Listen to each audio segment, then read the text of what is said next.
Welcome back, everyone. Ready for another deep dive? Today we're taking a look at the kiwi bird. The kiwi. Yeah.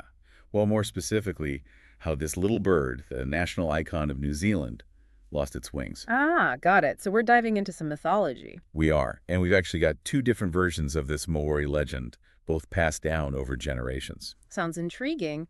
So what can listeners expect? What kind of themes are we dealing with here? Think courage, sacrifice, and maybe some unexpected consequences.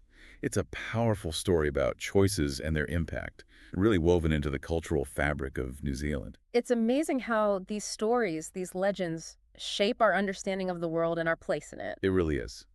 Okay, so before we get too deep, let's introduce the cast of characters. All right, lay it on me. First up, we have Tāne Mahuta, the god of forests and birds. A powerful figure. And is he the one who takes away the kiwi's wings?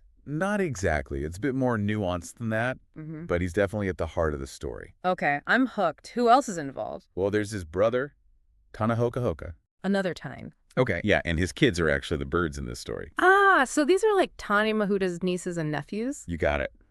And the ones we're really focusing on are the Kiwi, the Pūkeko, and the Pīpīwharauroa. They each play a key role in how this whole thing unfolds. Interesting. Okay, so we've got our main players. What sets this story in motion? Well, imagine this. The forest, Tāne Mahuta's domain, is in crisis. Insects are running rampant, destroying the trees. The whole ecosystem is threatened. Ah, so there's our conflict. Classic environmental struggle. Right. So Tāne Mahuta calls upon his bird relatives for help. He needs someone to fight these insects, Yeah. to save the forest. But here's the kicker. They'd have to leave the canopy, leave the world of the sky, and live on the forest floor. Whoa, that's a big ask. It is. Talk about a life change, right? Yeah. No more soaring through the air. It's no surprise that most of the birds hesitate. I can imagine. It's like asking a fish to live on land. Exactly. And each bird has their own reason for saying no way. The two, for example, is afraid of the dark. The Pūkeko doesn't want to get its feet dirty. Classic Pūkeko. And the Pīpīwharauroa, too busy building its nest. Ah, so they all represent different ways of shying away from a challenge. It's very human, isn't it? It is. But then we have the Kiwi. This small, unassuming bird steps up and says, I'll do it. Wow, what a powerful moment. Right. To give up flight, knowing it means a life in darkness, on the ground, that takes a special kind of courage. It really does. What do you think motivated the kiwi to make that choice? Well, that's something we'll delve into as we move forward. But it really speaks to the Kiwi's selflessness and dedication. It reminds us that strength comes in many forms. Absolutely. And the Kiwi's choice sets in motion a whole chain of events with consequences for everyone involved. So the Kiwi makes this incredible sacrifice. But what about those other birds? The ones who said no thanks to Tāne Mahuta? Ah, yeah, what happened to them? Well, they don't exactly get off scot-free. Oh, there are consequences. There are. And in true legend fashion, the consequences kind of fit the crime. I like where this is going. Give me some examples. Okay, so remember the two. Afraid of the dark. Well, it ends up with white feathers on its throat. Like a permanent reminder of its fear. Exactly. And the Pūkeko, who didn't want to get dirty, stuck living in the swamps. Makes sense.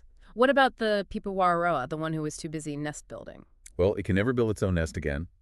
Always has to lay its eggs in other birds' nests. Interesting. So each bird is kind of marked by its reluctance to help. It really drives home the message, doesn't it? About facing challenges, taking responsibility. Totally. And it shows how choices can have these like lasting impacts, even change who we are in a way. But, amidst all that, the kiwi gets this amazing reward. Tāne Mahuta is so moved by its selflessness. He does something special for the kiwi. He does. The kiwi becomes this revered bird, a symbol of bravery, of dedication. Wow. So even though it's this small, flightless bird, it's elevated. Right. It challenges our ideas of strength. True strength isn't always about size or power. It's about putting others first. It's like what we were saying before about the kiwi being connected to the whole forest. Right. It wasn't just saving trees, it was saving the ecosystem. Exactly. The health of the forest impacts everything. The birds, the insects, the plants. It's a powerful metaphor, don't you think, for how interconnected we all are. Absolutely. Our choices ripple outwards. They affect more than just ourselves. And that's where the kiwi story gets really interesting, I think. How so? Well, it's not like the other birds are villains. Yeah. right? They just show different ways of reacting to a tough situation. It's that human tendency to shy away from hard things, especially when it involves personal sacrifice. Yeah, we've all been there. That internal struggle between what we want and what's best for everyone.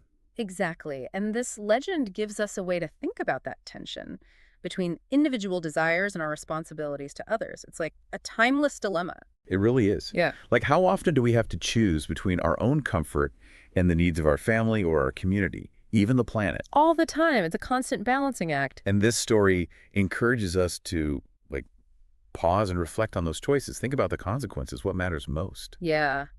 And even though the Kiwi sacrifice is huge EE, the legend shows us that even small acts of courage, of putting others first, can make a difference. Right. It's not about waiting for some grand opportunity to be a hero. It's about those everyday choices, those moments where we can step up, even in a small way. It's about embodying that Kiwi spirit, I guess. Having the courage to act, to be selfless, knowing that we're all in this together. So let's shift gears a bit and talk about how this legend has shaped the perception of the Kiwi in New Zealand culture. Okay, because it's not just a story, right? It's become a symbol. Exactly. It's woven into their national identity. So the Kiwi, a bird that can't even fly, becomes a symbol of what? Resilience? Adaptability? All of that. And their connection to the land, to their unique biodiversity. It's a symbol of their commitment to conservation, too. It's incredible how a creature that some might see as, like, limited becomes so powerful because of a story. It really shows the power of storytelling, how it shapes our values and beliefs. The Kiwi, because of this legend, represents the spirit of New Zealand itself. Wow. Pretty cool, huh? It's amazing, right, how these legends become so ingrained in a culture. But before we wrap things up, I want to leave our listeners with something to think about. Okay, I'm all ears. What you got? Well, the Kiwi sacrifice, it was huge EE. But the story also suggests that we all have the potential to make a difference. So here's my question. What's one small act of courage or sacrifice that you could make?